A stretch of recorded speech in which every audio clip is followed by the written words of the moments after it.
ताकि ये पता चले सिर्फ जाहिल पीर रह करके फजीलत का हामिल नहीं बनता है, आलिम भी होना चाहिए।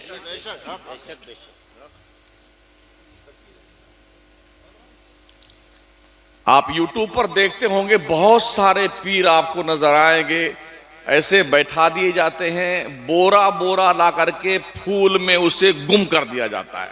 लोग बोरा डालते रहते हैं, कोई चावल डालता है पीला, कोई गुलाबी, उसी में उसको छुपा देता अपने पीर साहब को। और वो इतना बड़ा मरदूद पीर होता है दज्जाल, उसे हया तक नहीं आती कि मैं कुछ कहूं तो सही, हमारे साथ क्या मामला पेश किया जा रहा है।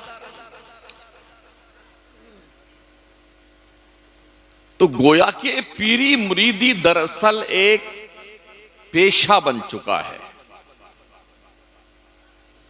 ये कभी था दिल की इस्लाह करने के लिए, आज की तारीख में दूर दूर तक दिखता नहीं है। जब मैं तकरीर करता हूं तो लोग कहते हैं मौलाना शमसुद्दीन जो है ये पीरों के बहुत मुखालिफ। मैं पीरों का मुखालिफ नहीं हूं, मैं उन बदतमीज पीरों का मुखालिफ हूं जिनको दीन का कोई शऊर नहीं होता है। हमारा चमड़ा इतना मोटा हो चुका है, इतना मोटा हो चुका है, बेगैरती का चमड़ा हजरत इंसान का, कि लोग इतनी तारीफें करते हैं, ये किबला हैं, काबा हैं, जन्नत से उतरे हैं, कब्र से निकले हैं, जिंदा वली हैं, मुर्दा वली हैं। ओ बेटा मुस्कुराया जाता क्या बात है, क्या बात, बेशरम कहीं।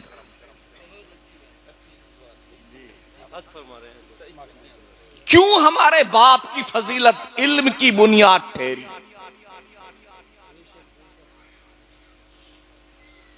और बाज़ाब्ता तौर पर जब इस्तेहकाक पेश किया फरिश्तों ने,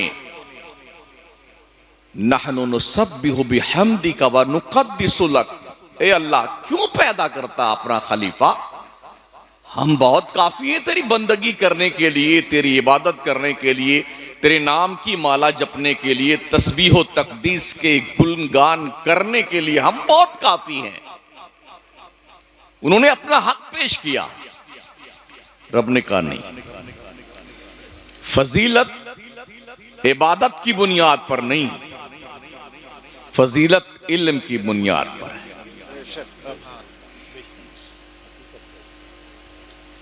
तो बात इतने पे बन सा, हुक्म तो अल्लाह का था, अहकमुल हाकिमीन का था, फरिश्तों को जुर्रत नहीं होती अगर अल्लाह ना चाहता। उन्हें तो मानना था ना, वो सिर्फ मानने के लिए पैदा किए गए, वहां ना नुकुर तो है भी नहीं फरिश्तों के पास में। लेकिन रब ने उन्हें मुतमईन करने के लिए क्या फरमाया, जब अल्लाह ने अशिया का इल्म दिया आदम को, वअल्लम आदमल अस्मा कुल्लहा सुम्मा अरज़हुम अलल मलाइका, फिर वो बातें, वो चीजें, उन अशिया को फरिश्तों पे पेश किया गया।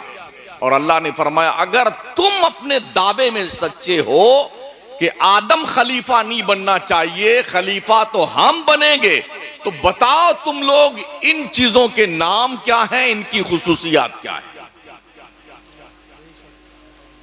तो जब ये बात इल्म की आई ना, तो अपनी आजिजी का एतराफ करते हुए उनने यही कहा था, अल्लाह तूने जितना हमें दिया उतनी हम जानते हैं, उसके अलावा तो हम जानते नहीं।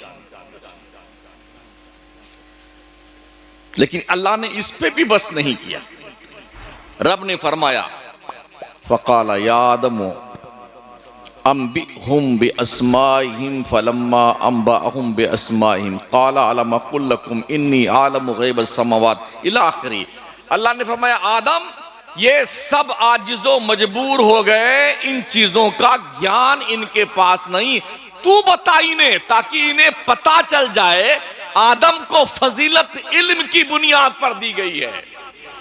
इसलिए गोश्त काटने वालों, भंगार चुनने वालों, खेती बाड़ी करने वालों, बिजनेस करने वालों, डॉक्टर, वकील, इंजीनियर, लॉयर, सुन लो, अगर तुम्हारे पास इल्म नहीं है तो तुम अपने बाप आदम की औलाद के ऊपर होने की हैसियत से कलंकित करते हो, इस पोस्ट को कलंकित करते हो। इल्म सीखो। और ये इल्म का इदारा है जहां से उलमा पैदा किए जाते हैं, हुफ्फाज निकलते हैं, कुर्रा निकलते हैं।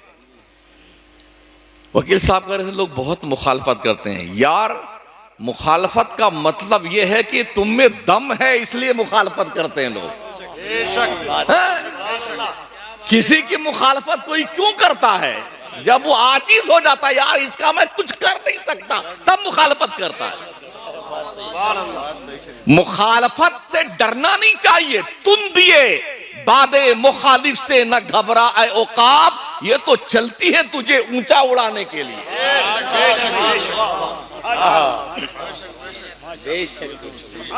तुमने तो अबे अपने हदे परवाज को देखना है। ये जितनी इनकी सोच है उतनी बात करते हैं, हमको तो इनकी हदे परवाज से बहुत ऊपर जाना है।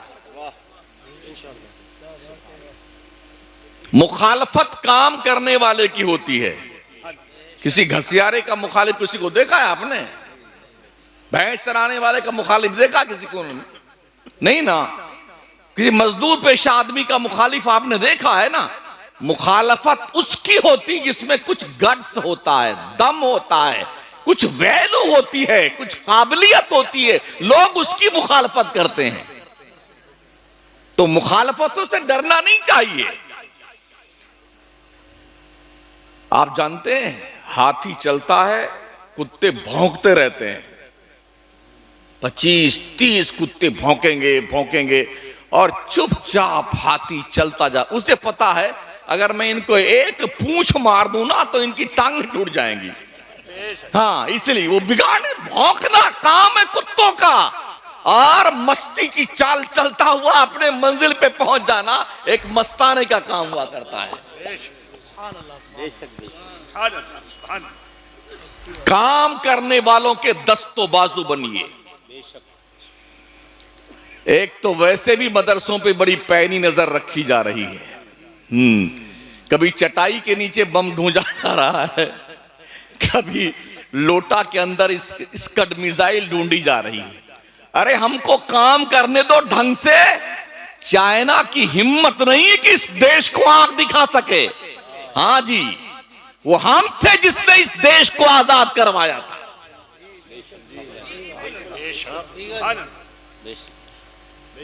वो अल्लामा फजले हक खैराबादी कौन था? अल्लामा किफायतुल्लाह काफी कौन था? अल्लामा शहीदी कौन था? ये कौन लोग थे जी? ये मदरसों से आते थे। ये किसी यूनिवर्सिटी की पढ़े हुए लोग नहीं थे, मदरसों से आते थे। ये चटाई पिटाई पर बैठ के पढ़ने वाले लोग थे।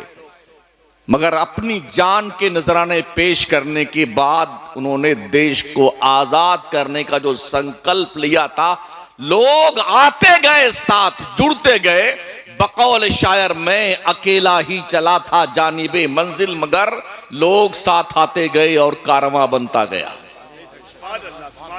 फिर देश आजाद हुआ था। हमने अंग्रेजों के सिपाहनामे नहीं लिखे हैं।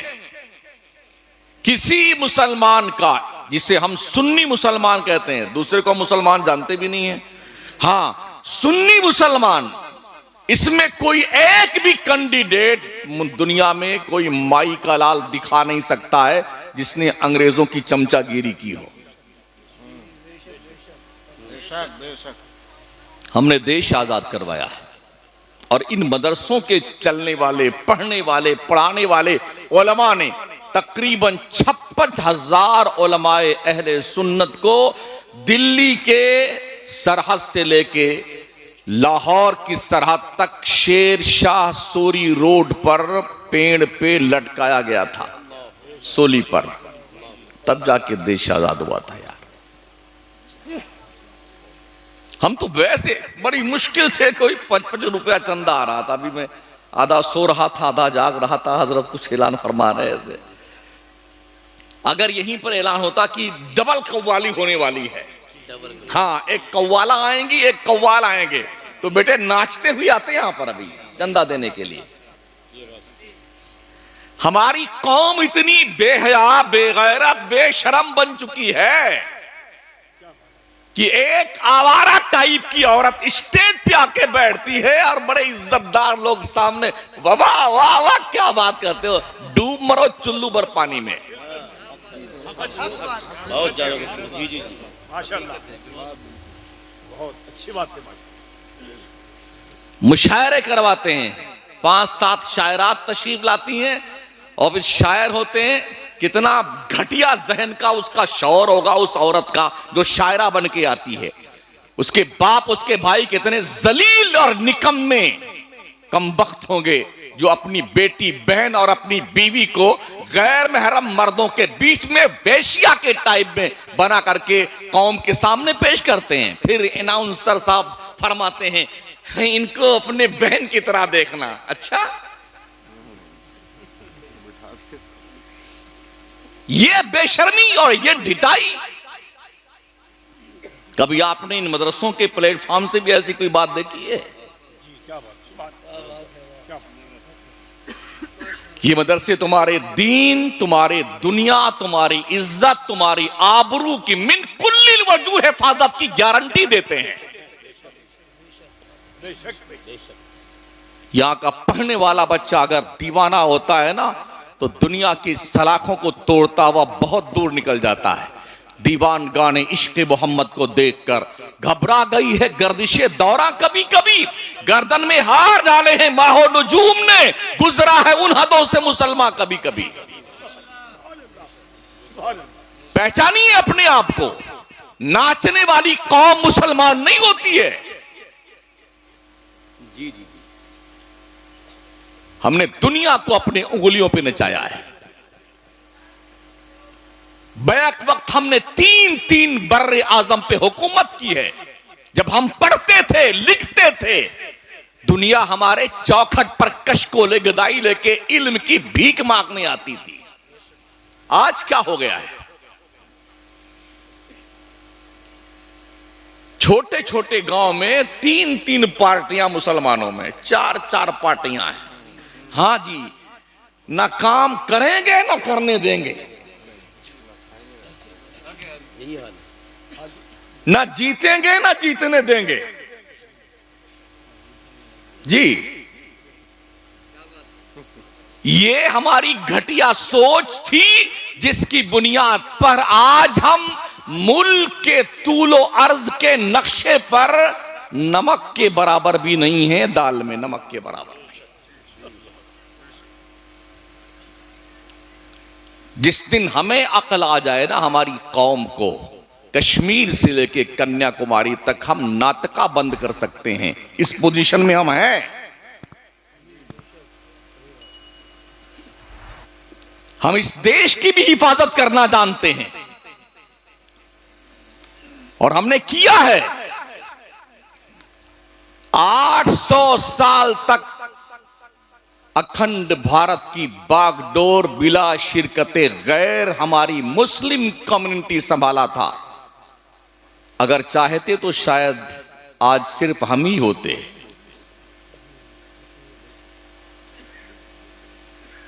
इस्लाम तलवार से नहीं फैलाया गया है, इस्लाम ख्वाजा की चौखट से फैला है। हाँ, शहाबुद्दीन गौरी तलवार लेके जरूर आए थे मगर मार खा के वापस गए थे। जो अखंड भारत तलवार से सर ना हो सका था उसको फतेह करने के लिए अताए रसूल की शक्ल में एक कलंदर को मदीना से भेजा गया था जिसे मोइनुद्दीन चिश्ती कहा जाता है।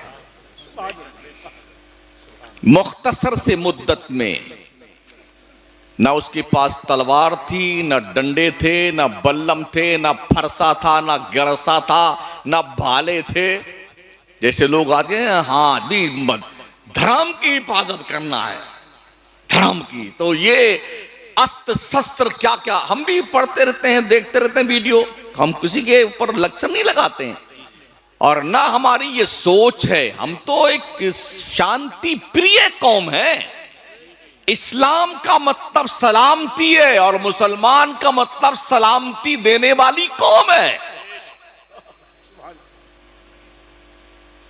90 लाख काफिरों को कलमा पढ़ाने वाले मोइनुद्दीन चिश्ती के हाथ में दुनिया एक लकड़ी नहीं दिखा सकती है।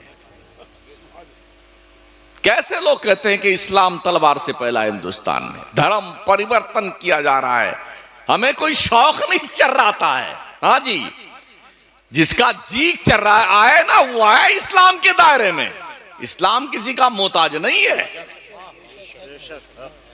पूछो ना उन ईसाइयों से जिनकी लिखी हुई किताबें आज यूरोप में चर्चों में, कॉलेजेस में, यूनिवर्सिटीज में पढ़ाई जाती हैं। 80-80 साल के हो गए, आज वो तौबा करके कलमा पढ़ के मुसलमान क्यों बन रहे हैं? कोई मारने गया था उन्हें? कोई नहीं कहने गया। क्यों लोग मुसलमान बन रहे? इस्लाम दिलों को इंप्रेस करता है, इस्लाम दिलों को अपनी तरफ मुतवज्जा करता है, अपील करता है। दुनिया का इंसान थक हार के चारों तरफ जब थक जाता है तब आता है, लो एक बार इस्लाम को ट्राई करके तो देखते हैं ये क्या हमें रिप्लाई देता है। तो इस्लाम अपना दामन पहले से फैला के बैठा, आओ जिसको छुपना है दामन इस्लाम में आके छुप जाओ। ये इस्लाम की कंडीशन। तो इस्लाम मदरसों से फैला है, कल तक खानकाहों से फैला था, अब इस्लाम मदरसों से फैलता है। जी जी, पहले खानकाहें ही दर्सगाहें हुआ करती थी। खानकाह में पढ़ाया भी जाता था और पिलाया भी जाता था। वहां का पढ़ने वाला कभी कुतुबुद्दीन बख्तियार काकी बनता था, कभी निजामुद्दीन औलिया बनता था, कभी हजरत साबिर अलाउद्दीन बनता था, बाबा फरीदुद्दीन बनता था, इमाम अहमद रजा बनता था, मखदूम सिमना बनता था, मुफ्ती आजम हिंद। ये वो लोग हैं जो खानकाहों से पले बड़े हैं, वही इन्होंने पढ़ाई की है।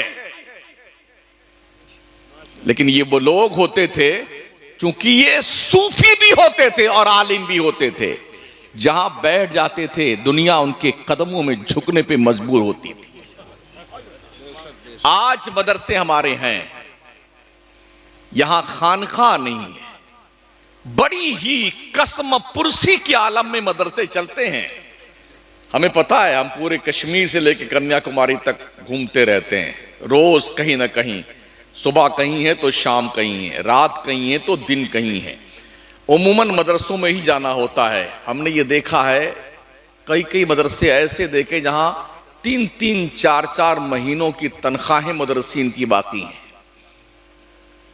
कौम की गैरत मर गई है, फिर भी तुम उलमा को हकीर नजरों से देखते हो। जो आलिम 6-6 महीने तनख्वाह ना पाए और फिर भी बच्चों को पढ़ाता रहे। मुझे एक स्कूल बता दीजिए, अगर बच्चे की 1 महीने की फीस रुकी हुई हो तो क्या आपके बच्चे को स्कूल में एडमिशन दिया जाएगा?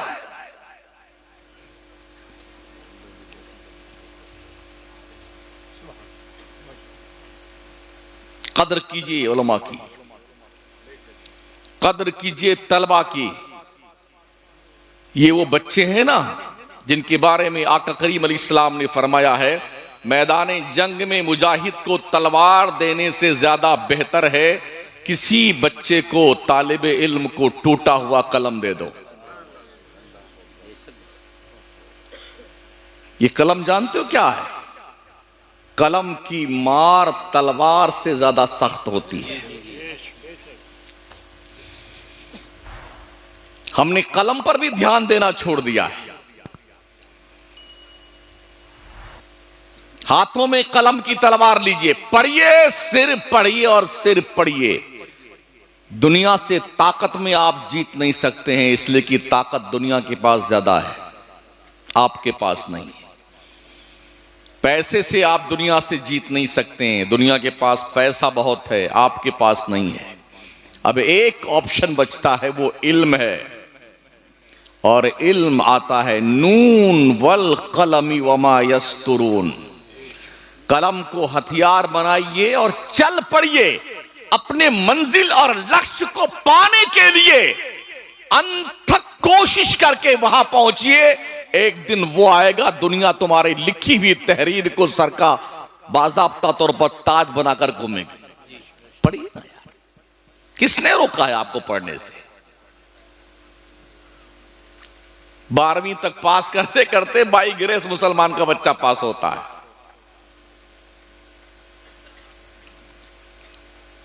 तकरीबन 14% बच्चे मुसलमानों के 12वीं तक जाते जाते ड्रॉप आउट कर जाते हैं।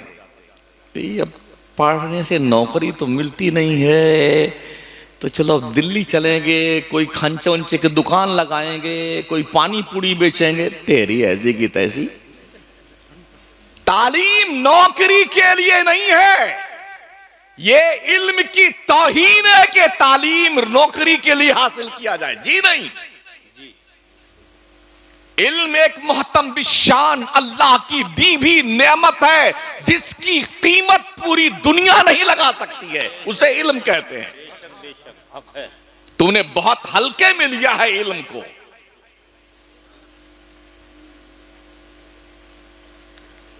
अल्लाह करीम ने इल्म हासिल करने वालों का मकाम अपने पैगंबर के जरिए से बताया है। आप जानते हैं हमारे भी मुल्क के प्रधानमंत्री भी दूसरे मुल्कों में जाते रहते हैं, दूसरे मुल्कों के हमारे यहाँ आते रहते हैं। तो किसी भी चीफ गेस्ट की इज्जत और तौकीर के लिए सबसे बड़ा जो मुल्क काम करता है, उसके लिए उसके कदमों के नीचे दूर तक एक लंबी लाल किस्म की कारपेट बिछाई जाती है। देखा ही गया है। हाँ, हम भी मीडिया पर देखते रहते हैं। तो बड़े शान के साथ वो प्रधानमंत्री महोदय उस पर इतराते हुए मटलाते हुए चलते जाते हैं, है ना। ये उसकी इज्जत तौकीर की एक अंतिम छोर है, यूं समझ लीजिए। इसके बाद इन्हें हद ही कर दी इज्जत करने की। ऐ लोगों, दुनिया के बस में तो यह है कि वो कालीन बिछा करके अपने मेहमान का वेलकम, खैर मकदम, इस्तकबाल यूं करती है। और जब ये मुस्तफ़ा के दीवाने गुजरते हैं, जो तालिबे इल्म होते हैं ना, मदरसों में पढ़ते हैं, तो इनके पैरों के नीचे दुनिया की लाल कारपेट नहीं, जिब्रील का पर बिछाया जाता है। फरिश्तों के पंख बिछाए जाते हैं। इनको आपने यूं ही समझ लिया है। हाफिज जी आइए, फातिहा कर दीजिए। हाफिज जी आइए ना, कुल अल्लाह शरीफ पढ़ दीजिए। हमारी कौम ने मदरसों को फातिहा खानी का एक वो फैक्ट्री समझ लिया है। हाँ जी, यही दो काम रह गया है। कुछ इलाके में जाना हुआ तो वहां ऐसा हुआ कि जो जनाजा पढ़ाएगा मरने वाले की, वही सारे अरकान अदा कराएगा। तीजा, 10वां, 20वां, 40वां बरसी। अब वो मौज से बेटा तैयारी में रहते हैं लोग, इंतजार में रहते हैं कि अब की कौन मरता है। 40 दिन पूरे होते होते जब यहां खाने का नंबर खत्म होता है ना, तब तक हजरत मलकुल मौत किसी घर में और तशरीफ ले आते हैं। चलो इनकी खत्म हुई, अब यहां चल गई। इस तरह से सालों साल घर में रोटी नहीं पकती है। लोग इंतजार में, तो या अल्लाह आपकी वो मरे तो अच्छा रहे, खूब अच्छा पैसा मिलेगा उसके मरने पे। ओ लोगों, जिंदगी में पैसे देते रहो मदरसों को, ताकि मदरसे के बच्चे तुम्हारे मरने की नहीं, तुम्हारे जिंदगी की दुआ मांगते हैं। हाँ, बेशक बेशक, जिंदगी की दुआ मंगवाइए। कुरान मुर्दों के बख्शिश की किताब नहीं है। कुरान गिरती हुई कौम को मंजिल मकसूद तक पहुंचाने वाली किताब है। डूबी हुई कश्ती को तिराने वाली किताब है। कुरान बिखरे हुए इंसानों को जोड़ने वाली किताब है। भटके हुए बंदों को अल्लाह की दहलीज पर लाने वाली किताब है। टूटे हुए दिलों को जोड़ने वाली किताब है। अफसोस, हमने कुरान को दुआ तावीज का नुस्खा बना लिया और या फिर मुर्दों के बख्शिश की किताब बना लिया है। जी नहीं, ये कुरान तुम्हें अर्श तक पहुंचाने के लिए सक्षम किताब है। इन हाज़ल कुरान यहदी लिल्लती ही अक़वम, बेशक ये कुरान पूरी दुनिया की कौमों को नजात का पैगाम सुनाने के लिए आई हुई है।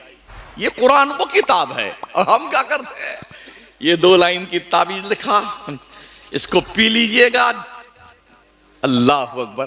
किसी डॉक्टर ने आपको नुस्खा लिख के दिया, आप किसी डॉक्टर के पास गए, बहुत बुखार भी है, जुकाम भी है, उसने कई दवाएं लिख दी आप अपने लेटर पैड पे, ये सुबह एक टाइम है, ये 2 टाइम है, ये निहार मुंह है, ये नाश्ते के बाद में, ये शाम में है, ये दोपहर में खाने के बाद में।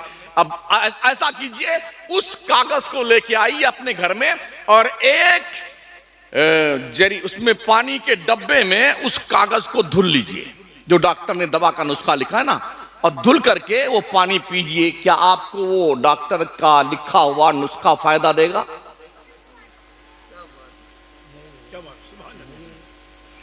आपने दवा लेनी होगी भाई साहब। तो कुरान तो हमें शिफा का काम देने के लिए आया था, हम उसको घोल घोल के पीने में लग गए। मारे घुटना और फूटे सर, क्या सोच हमारी है यार।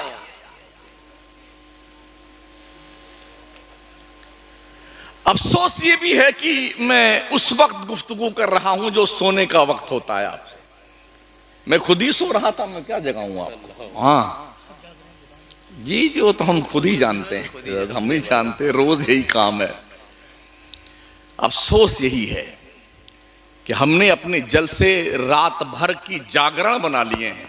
काश हम अपने जलसों को 12 बजे फुल स्टॉप दे दें।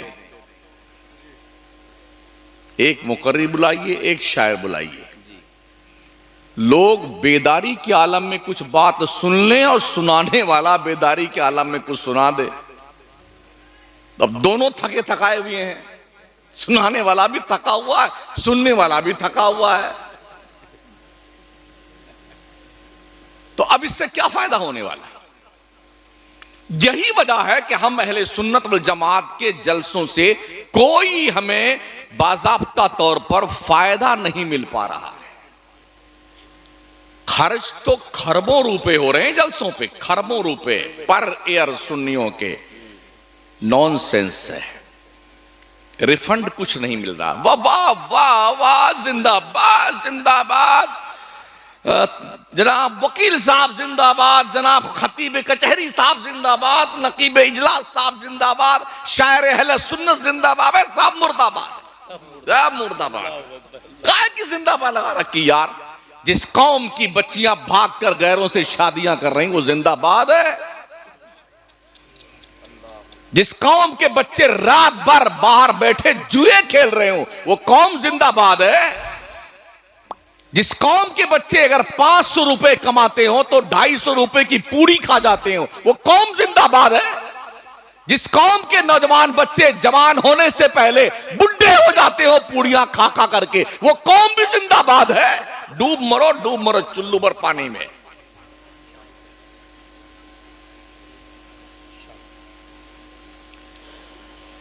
पूरी कौम को जो बचा खुचा था ना, पूरी कौम को ऐसा सिस्टमेटिक ढंग से लगा रखा है लोगों ने। इतने उर्स हैं अल्हम्दुलिल्लाह हमारे यहां, जो मरा उसका शुरू, जो मरा उसका उर्स शुरू। कोई लिमिट है भाई साहब? 365 दिन पर अगर उर्स को तकसीम किया जाए, एक एक दिन में 365 उर्स हो रहे हैं हमारे यहां पूरे मुल्क में। अब मैं आपसे पूछना चाहता हूं कि ये जो 365 उर्स पर डे हो रहे हैं हमारे सुन्नियों के, क्या लगा रखा है तुमने यार? क्या अल्लाह ने हमें इसी उर्स के लिए पैदा किया है?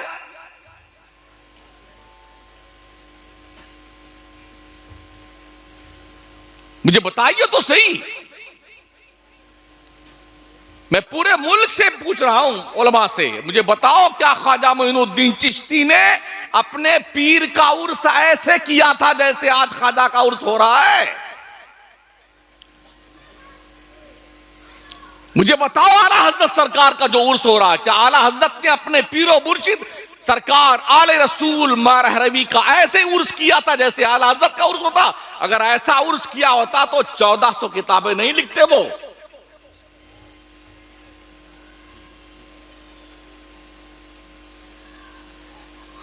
ख्वाजा साहब ने पूरा अना सागर का पानी प्याले में भर लिया, तुमने क्या किया? ख्वाजा साहब ने खड़ाऊ को इशारा किया, जयपाल जोगी को लाके कदमों में डाल दिया, तुमने क्या किया? ये झुंझुना बजाने के लिए तुम पैदा किए गए हो। अना सागर का पानी भर लिया, अना सागर का पानी भर लिया। किस लिए ख्वाजा आए थे संजर की अपने आबाई पुश्तैनी जमीन छोड़ के अजमेर की बंजर जमीन पर, किस लिए आए थे?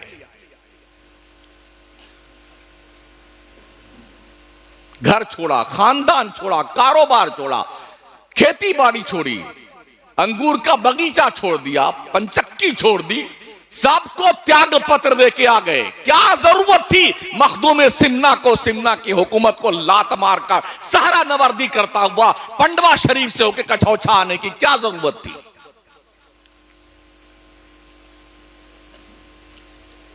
बस जो जाएंगे वहां बैठ करके औरतें झूमेंगी साहब, कोई 40 दिन के चिल्ले में बैठी हुई है, कोई 4 महीने के चिल्ले में बैठी, इतनी लाठी मारे इनको बदबख्तों को, सारे भाग जाए जिन्नात भूत इनके।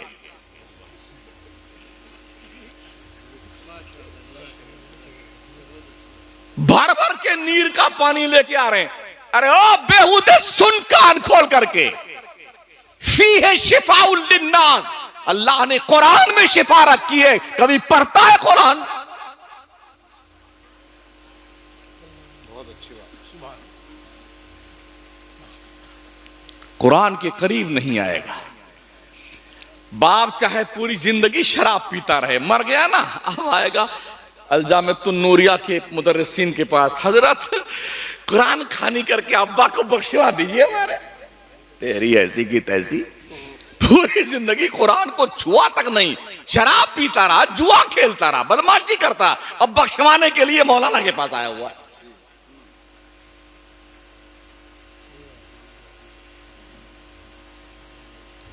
क्यों अंधेरे जंगल में घूम रहे हो?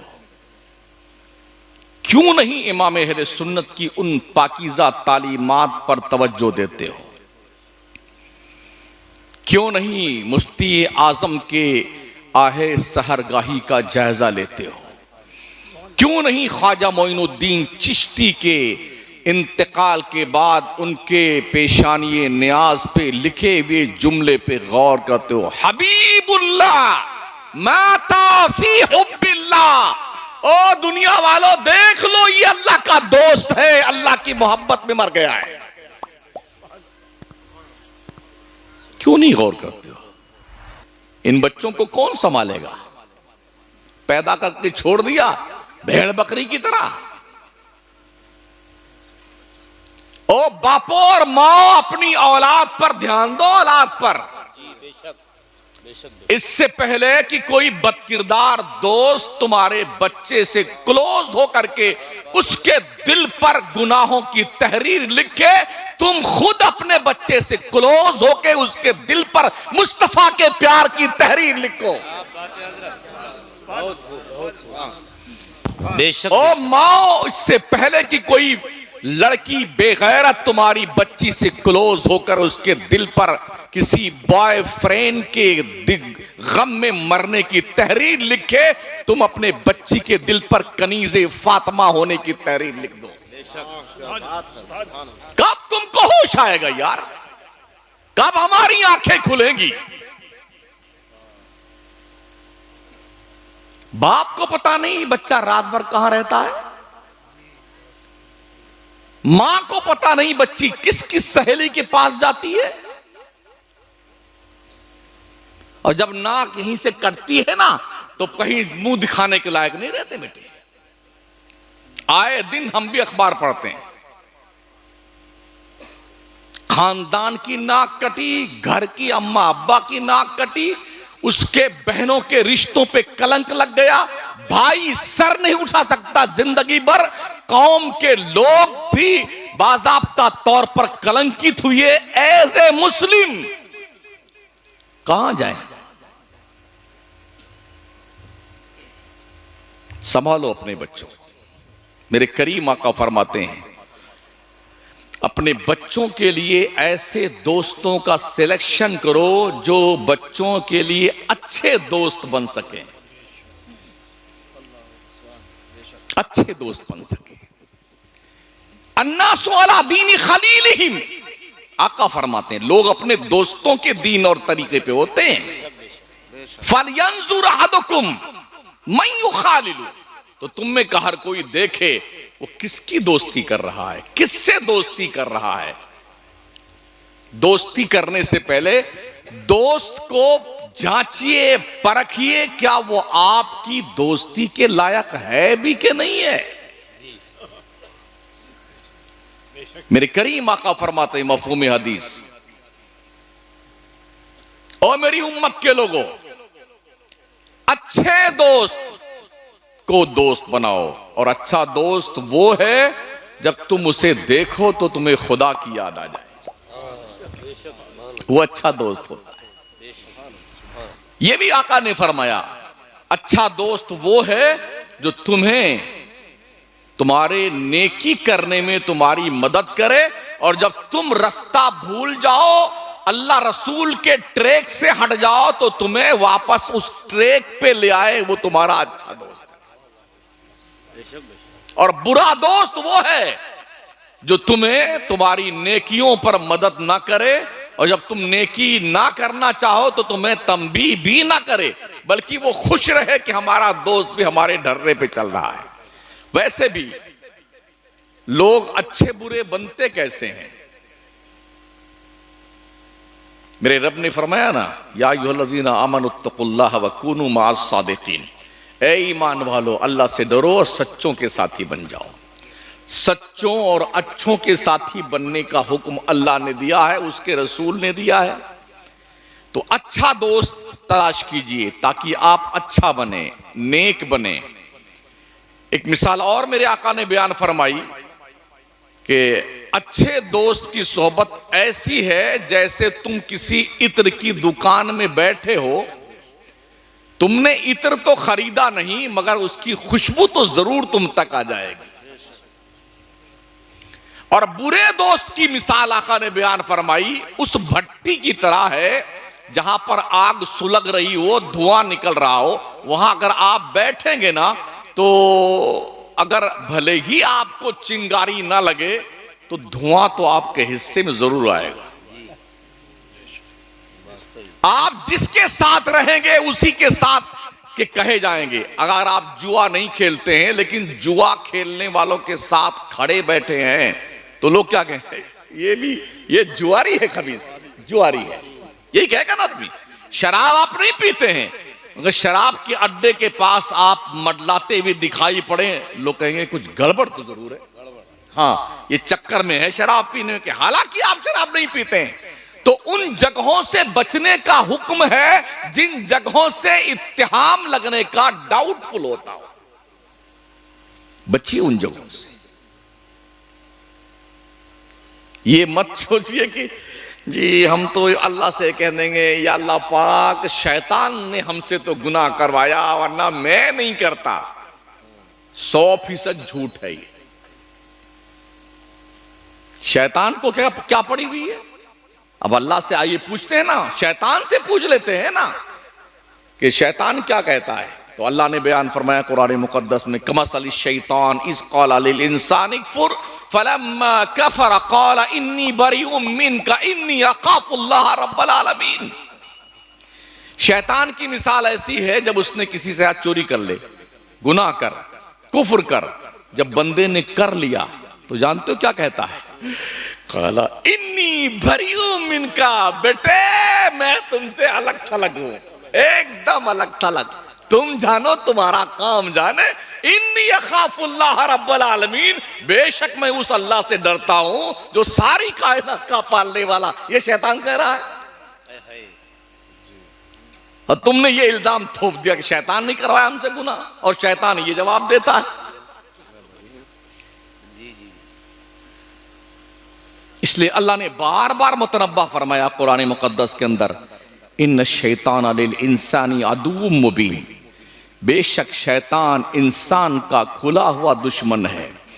तो इस खुले हुए दुश्मन से जब इतनी वार्निंग दी गई है इतनी बार, और नबी रहमत ने कितनी कितनी बार बयान फरमाया, तो इससे सतर्क रहने की जरूरत है कि नहीं? हमें होशियार होने की जरूरत है ताकि उससे बचे रहे। आप बचते हैं नहीं और इल्जाम उस पर डाल दें कि शैतान ने मुझसे ऐसा करवाया है, तो ये धप्पलबाजी चलने वाली नहीं है अल्लाह के यहां, ये ध्यान रखना। इसलिए कहा रब ने व इम्मा युनसियन्नका शैतान फला तकुद बाद जिक्रा माल कौमिज़ ज़ालिमीन। अगर शैतान ने बाई चांस तुम्हें बहका दिया है रास्ते से, जब तुम्हें बताया जाए यार ये रास्ता ठीक नहीं है, बाज आ जाओ ना, क्यों नहीं मानते हो?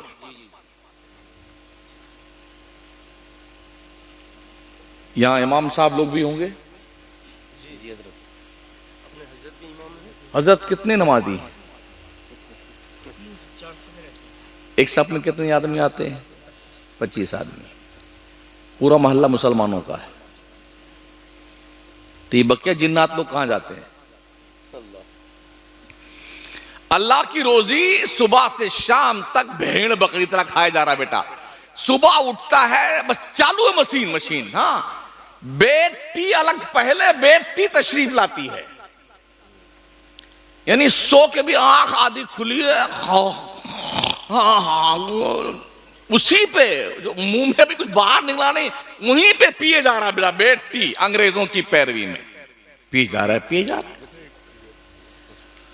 फिर जो मुंह चालू हुआ ना, तो अंडा, पराठा, कीमा, और जी अभी क्या खाया गया है? हाँ, पाया और नारी और नल्ली और भेजा थे। भाई साहब इस पे रहम कीजिए, हाँ थोड़ा कर्म कीजिए इस तोंद शरीफ पर, इसलिए कि इसकी हथड़ियां अगर उलझी ना तो डॉक्टरों के चक्कर लगाते लगाते तुम्हारी हवा निकल जाएगी। अल्लाह की इतनी रोजी खा डाली, तुमने कभी अल्लाह का शुक्रिया भी अदा किया?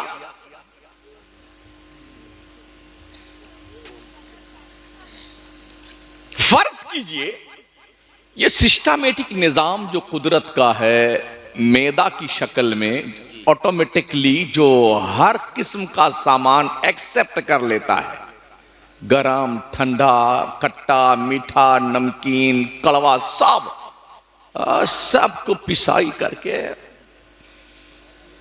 दो किस्म का माल तैयार करता है, एक तो लिक्विड, एक वेस्टेज माल। जी, ऑटोमेटिक तौर पर वो लिक्विड अपने अपने जगहों पे ट्रांसफर कर दिया जाता है। अगर ये निजाम हाजमा डिस्टर्ब हो जाए, कुछ कर सकते हैं आप? कायम चूरण खाते रहिए, हाजमूला खाते रहिए ना, एक दिन आएगा कि ये तुम्हारा निजाम हाजमा ही फेल हो जाएगा, चूरण खाते खाते। इसलिए ये भी सीखो कि क्या खाना चाहिए, क्या नहीं खाना चाहिए, कब खाना चाहिए, कब नहीं खाना चाहिए, ये भी सीखो। और ये कौन सिखाएगा? ये इन मदरसों में सिखाया जाता है। बेशक बेशक बेशक दीन सीखिए, दीन। हाँ, कुछ लोग कहते हैं हम तो अल्लाह क्या कह देंगे, या अल्लाह हम तो कुछ पढ़े ही लिखे नहीं थे, छुट्टी मिल जाएगी। वो धोने जाओ ना बेटे, शक्ल बिगड़ जाएगी तुम्हारी। सही है। हाँ, किस चक्कर में पड़े हो? रामपुर से ट्रेन में बैठ जाओ बगैर टिकट, जाओ उधर मुरादाबाद साइड में दिल्ली तक, टीटी पकड़ ले। साहब क्या बात है? कहा टिकट तुमने नहीं लिया? कहा मुझे पता ही नहीं था कि टिकट लेना चाहिए। आज छोड़ दीजिए सर, आइंदा बिल्कुल कभी टिकट, हम बगैर टिकट बैठेंगे नहीं। छोड़ेगा वो? आपने किसी का कत्ल कर दिया, करना मत, बात सही। हाँ, ये सब बहुत गलत बात है। लेकिन अगर रंगे हाथ पकड़ लिए गए, इकबाली मुजरिम बन गए, गवाहों ने गवाही दे दी और जज ने फैसला सुना, क्या पूछा तुमसे? हाँ जी हमने कत्ल किया है, ऐसा हुआ वैसा हुआ, यूं मैंने मार दिया, क्या इसका तुमको आजीवन कारावास की सजा सुनाई जाती है, तो आप कहिए जज साहब आज माफ कीजिए, मुझे पता नहीं था किसी को कत्ल करने में ये सजा मिलती है, आइंदा में मच्छर भी नहीं मारूंगा। खटमल भी नहीं मारूंगा, क्या जज छोड़ेगा तुम? तो तुम मुझे बताओ, जब तुम ये कहोगे या अल्लाह तो मुझे पता ही नहीं था नमाज पढ़ी जाती कि नहीं पढ़ी जाती है, हराम खाया जाता कि नहीं खाया जाता है, चुगली की जाती है कि नहीं की जाती है, झूठ बोला जाता है कि नहीं बोला जाता है, या अल्लाह अब माफ कर दे, आइंदा फिर कभी नहीं करूंगा, तो क्या लगता तुम्हें छोड़ दिया जाएगा? एक लिमिट है रस्सी ढील देने की।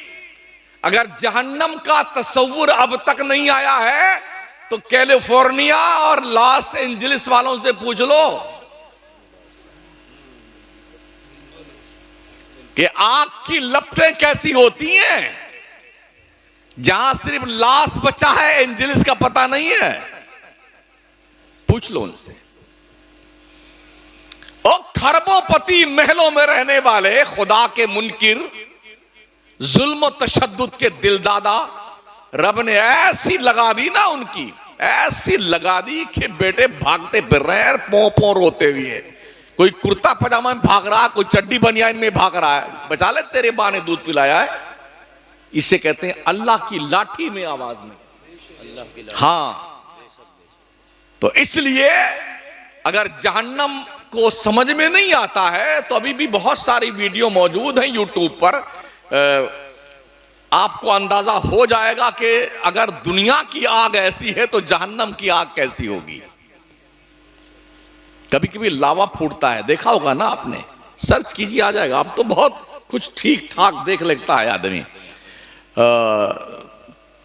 जो पहाड़ होता है ना, पत्थर का पहाड़, वो पिघलता है और वो पत्थर पिघल करके पानी की तरह बहता है, पानी की तरह। पत्थर पानी की तरह लाल लाल पिघल करके खौलता हुआ बहता है आग के जरिए से। और हदीस शरीफ में आया, जब जहन्नमी जहन्नम में डाल दी जाएंगे तब जहन्नम का पेट नहीं भरेगा, तो वो अल्लाह से क्या कहेगा, हल मिन मजीद, अल्लाह अभी मेरा पेट नहीं भरा है, और कुछ दे मुझे खाने के लिए। हल मिन मजीद, अल्लाह और कुछ दे, मेरे पेट मेरा पेट नहीं भरा, अल्लाह मुझे कुछ और दे दे। तो अल्लाह जहन्नम के अंदर पत्थरों को डलवाएगा ताकि जहन्नम का पेट भरा जाए। ओ हजरत इंसान और जनाबे मुसलमान, और रोजाना रोटी बोटी कीमा पकौड़ी जब खा खा करके मुश्तंडे बनने वालों, कुछ फिक्र कर लो अपने कब्र की, जहां कोई नहीं जाता। बेटे अरे हमारे इतने फॉलोवर्स हैं, मरते ही सारे फॉलोवर्स भाग जाते हैं।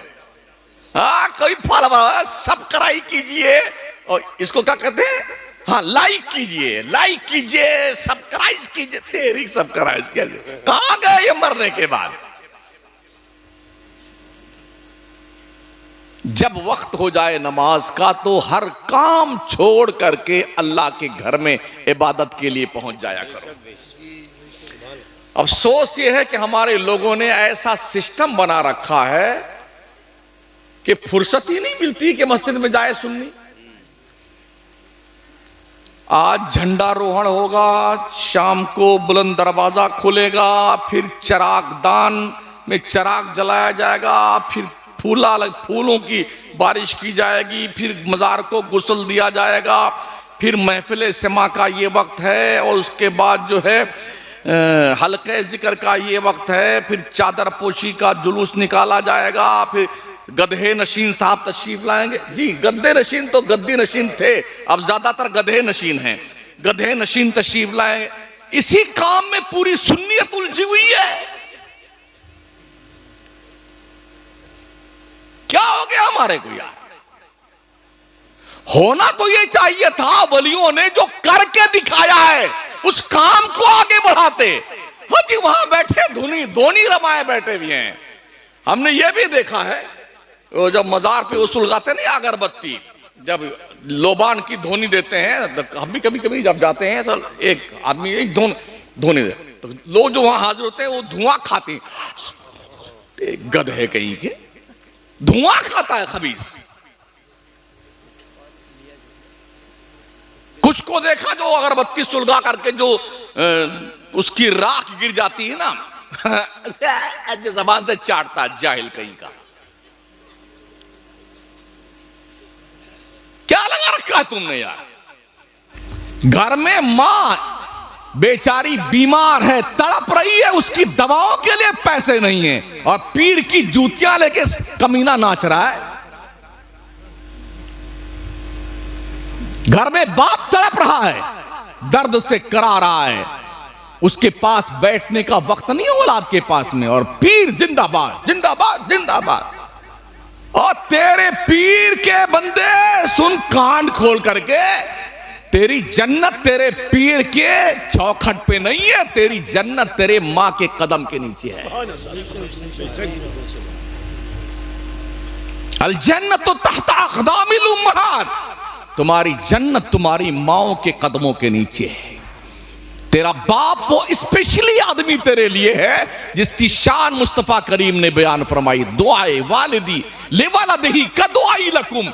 एक बाप की दुआ अपनी औलाद के हक में ऐसी होती है जैसे एक नबी की दुआ उम्मत के लिए हुआ करती है। कभी समझा तुमने अहमियत अपने बाप की? माँ बाप के लिए नमाजों में हुक्म है कि दुआएं मांगा करो अपने माँ बाप के लिए। रब्बना ग़फ़िरली वली वालिदैया वलिल मुअमिनीना यौम यक़ूमुल हिसाब, दुआएं मांगा करो नमाजों में माँ बाप के लिए। जो दुआएं कहीं कबूल नहीं होती हैं, मां की चौखट पे बैठ दिल से अगर मां ने दुआ कर दी ना, अल्लाह की इज्जत की कसम उसकी दुआ रद्द नहीं करता परवरदिगार।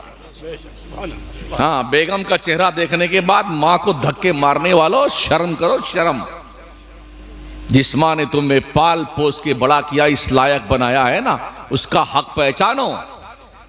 मां के पेट में रहते वक्त तुम्हारी वजह जो झटका लगा था ना, एक बार जो उससे तकलीफ हुई, नबी ने अपने एक सहाबी से कहा था, तूने 7 मरतबा पैदल अपने मां को कंधे बिठा के पैदल हज करवाया ना, तेरे 7 हज करवाना जो तूने करवाया ना, तेरी मां के पेट में जब तू था, जो झटका तेरी एक वजह से एक बार लगा तेरी मां को जो तकलीफ हुई थी ना, ये 7 हज उसके बराबर भी नहीं है। ये कहां सीखेंगे आप? दोस्तों की चौपाल पे, चाय की दुकान पे, ये बातें आपको सीखनी होंगी उलमा के पास आकर के, अपने इमामों के पास बैठ करके, मदरसों में आकर के। और मदरसे हमारी आन बान शान हैं, मस्जिदें खुदा का घर हैं, मदरसे मुस्तफ़ा का घर है। इन दोनों घरों को अच्छे बनाकर रखो ताकि तुम्हें फख्र हो कि मेरे मुस्तफ़ा का घर कितना अच्छा है, मेरे रब का घर कितना अच्छा है। अच्छा बनाओ घर अपने रब का। ऐसा ना हो कि कहीं की ईंट कहीं का रोड़ा, भानवती ने कुंभा जोड़ा। ऐसा ना करो भाई साहब। अरे कुछ समझ शरीफ में आ रहा है आपके, या वैसे आपके दहलीज़े समात पे हथौड़ा बरसा रहा हूं मैं? पढ़िए, दीन पढ़िए, अपनी नस्लों को बचाइए। दुनिया की जितनी चालाक कौमें हैं अपनी न्यू जनरेशन पे बहुत मेहनत करती हैं। जितने नेता हैं, मिनिस्टर मिनिस्टर फनिस्टर, इनकी कोई भी औलाद झंडा लेकर के पदयात्रा नहीं करती है। कोई लंदन पढ़ रहा है, कोई कनाडा पढ़ रहा है, कोई जर्मनी पढ़ रहा है, कोई बर्तानिया पढ़ रहा है। जितने छुटभइये लोग हैं, जिंदाबाद जिंदाबाद जिंदाबाद जिंदाबाद, इस गांव से उस गांव, उस गांव से उस गांव, उस शहर से उस शहर, इस मंदिर से उस मंदिर, यहां झंडा वहां झंडा, ये दुनिया करवा रही है। सब चालाक कौमों का मिजाज ये है, इनको बेवकूफों को काम पे लगा दो और अपनी सर, हम भी एमपी, हमारा बेटा भी एमपी, हम भी एमएलए, हमारा बेटा भी एमएलए। ये चालाक कौमों का मिजाज। किसी भी कौम की युवा पीढ़ी जो होती है वो उस कौम की बैकबोन हुआ करती है, रीढ़ की हड्डी। अगर रीढ़ की हड्डी में कोई दुखावा पैदा हो जाए, कोई गड़बड़ शड़बड़ हो जाए तो आदमी की कमर टेढ़ी हो जाती है।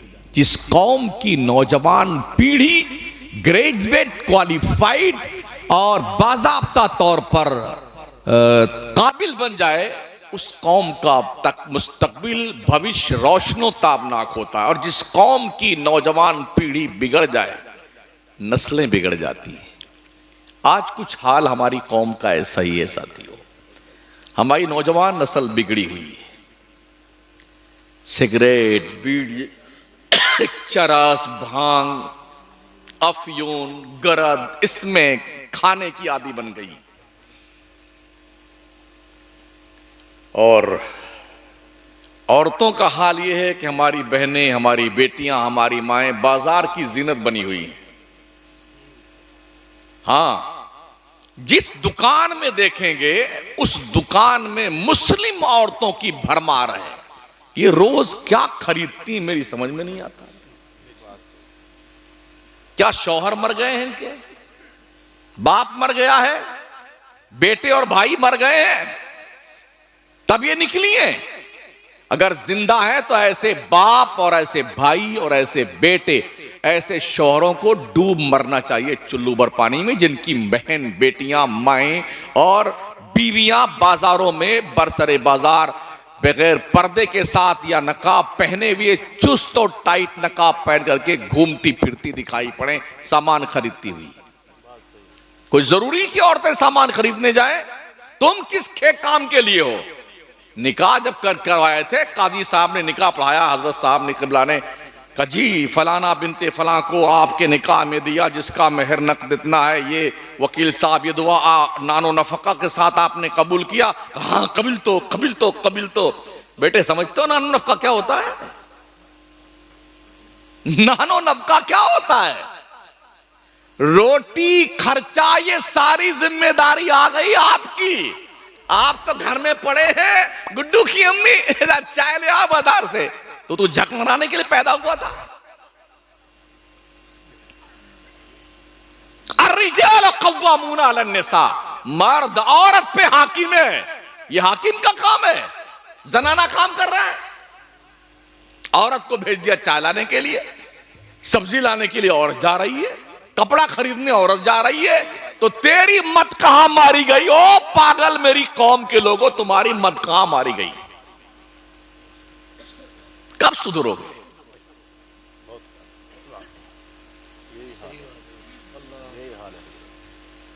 किसके सामने रोया जाए? किसको दुखड़ा सुनाया जाए? जगाया उसे जाता है जो सोया होता है, जो मर जाता है उसे जगाया नहीं जाता। मैं तकरीबन 40 साल से चिल्ला रहा हूं, तकरीर कर रहा हूं। अभी मैंने इसी जुम्मा में अपनी मस्जिद में कहा, मुझे खुद पता नहीं, मैं 30 साल से यहां इमामत कर रहा हूं कि मैं किसको जगा रहा हूं, मुर्दों को जगा रहा हूं या सोए हुए इंसानों को जगा रहा हूं।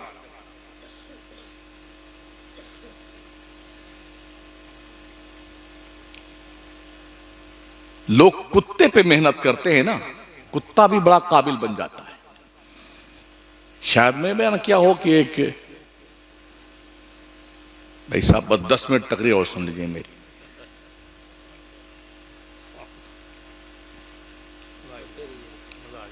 एक तोता 9 करोड़ रुपए बिका था हजरत 5 साल पहले दिल्ली में।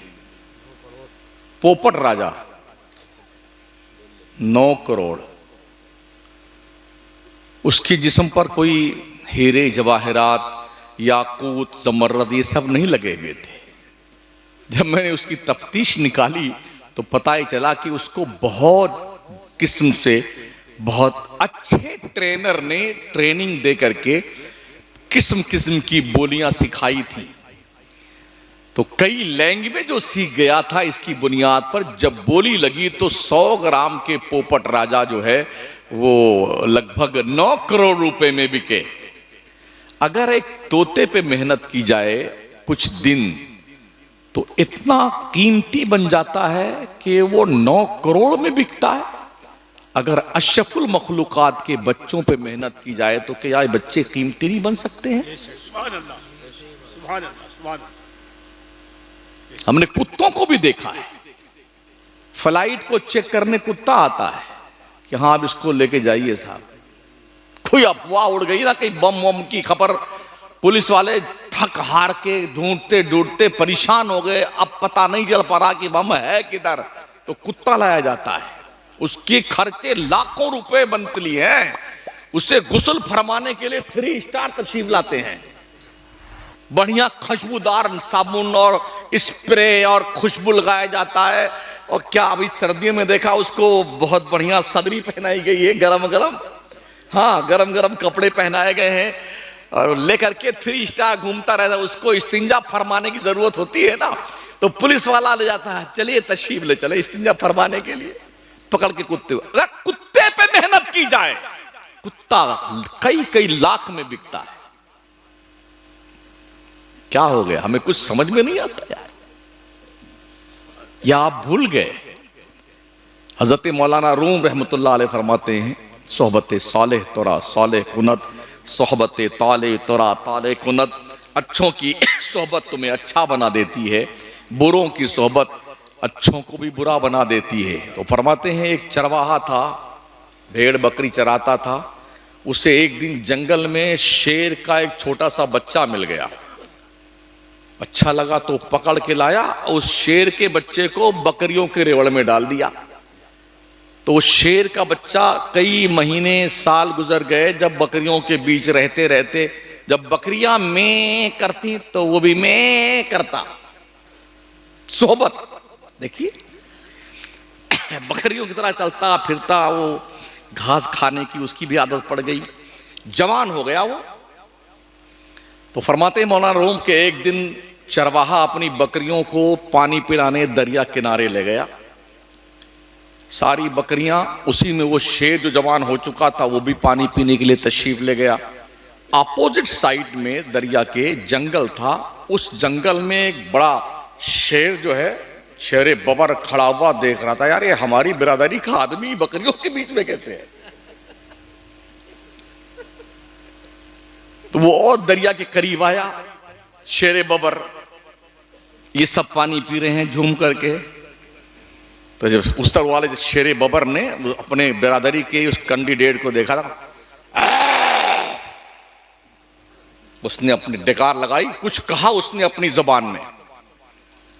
तो इसने उसको देखा, फिर पानी में अपनी शक्ल देखी, फिर उसको देखा, तो कुछ इशारों इशारों में बात हुई। अब उसको एहसास हुआ यार मैं, ये बकरियां हैं, मैं तो इन जैसा नहीं हूं, मेरी तो शक्ल उनसे मिलती जुलती है, तो मैं शेर हूं। जब उसे एहसास हुआ कि मैं शेर हूं, तो एक इधर दबाया एक इधर दबाया, चला जा, काम हो गया।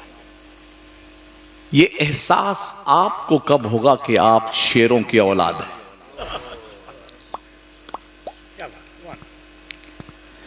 कब एहसास होगा कि आप मैदान बदर के 313 मुजाहिदीन के वारिसीन हैं? ओहद के मुजाहिदों की यादगार हैं आप। कब एहसास होगा? शायद घास खाने वालों के बीच में रहते रहते आप भी उसी की आदत पा चुके हैं। भूल गए अपने आप को कि आप क्या थे। हम दुनिया में अमन व अमान कायम करने के लिए आए हैं, जुल्म करने के लिए नहीं। अच्छाइयों का संदेश देने के लिए आए हैं, नेक काम करने के लिए आए हैं।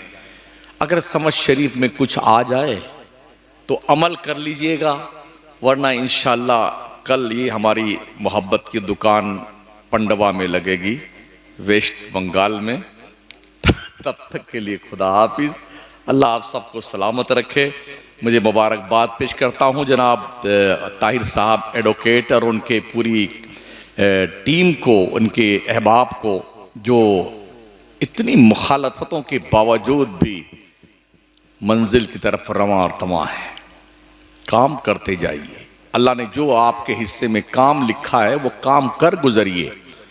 याद रखें, पत्थर उसी दरख्त पे आते हैं जिसमें फल लगते हैं। आपने किसी को बबूल के पेड़ पे पत्थर फेंकते देखा? नहीं ना। आम के पेड़ पे पत्थर आते हैं, क्यों आते हैं? इसमें फल लगा हुआ है। तो अगर पत्थर आ रहे हैं ना लोगों की तरफ से, आप समझ जाइए आप फलदार दरख्त हैं। तो आम फलदार दरख्त होता है, जब कोई पत्थर मारता है तो उसकी जरा शराफत देखें आम के दरख्त की, उसके पत्ते भी टूट जाते हैं, कच्चे आम भी टूट जाते हैं, फट भी जाते हैं, जख्मी भी हो जाता है, फिर भी वो आम भी खिलाता है और मार भी खाता रहता है। आप बुनियाद की ईंट हैं, जो फाउंडर होता है ना, बुनियाद की ईंट हैं आप, और बुनियाद की ईंट का कोई आउटलुक नहीं होता है। जमीन के अंदर बुनियाद की ईंटें अपना वजूद खो देती हैं, उसी वजूद के ऊपर लहलाती हुई बिल्डिंग 10-20 मंजिल की खड़ी होती है। क्या शानदार लोकेशन है यार। देखने वालों को और ये जुमला कसने वालों को शायद पता नहीं, ये लोकेशन उनके खूनी जिगर का दिया हुआ हिस्सा है, जिन्होंने अपना वजूद जमीन में बुनियाद की हैसियत से खपा दिया है। कुछ कर जाइए अपनी कौम के लिए, ताकि मरने के बाद कुछ तो दिल मुतमईन रहे कि हमने कुछ किया है अपने बच्चों के लिए, अपनी नस्ल के लिए। अगर आप लॉयर हैं तो बहैसियत लॉयर आपने क्या काम किया अपनी कौम के लिए।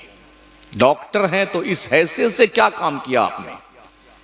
अगर आप इंजीनियर हैं तो इंजीनियर की हैसियत से आपने क्या काम किया है। ताजिर है, बहैसियत ताजिर आपने अपनी कौम के लिए क्या किया है। मौलाना पीर है तो क्या किया है आपने बहैसियत मौलाना। बहैसियत पीर अपनी कौम के लिए क्या काम किया है, इसे सोचिए और संभाल कर रखिए कि आपने किया क्या है। शायद आसानी से मौत आ जाएगी। अस्तगफिरुल्लाह रब्बी मिन कुल्लि ज़ंबि व अतूबु इलैह, ला इलाहा इल्लल्लाह मुहम्मदुर रसूलुल्लाह। अस्सलामु अलैकुम व रहमतुल्लाहि व बरकातुहू।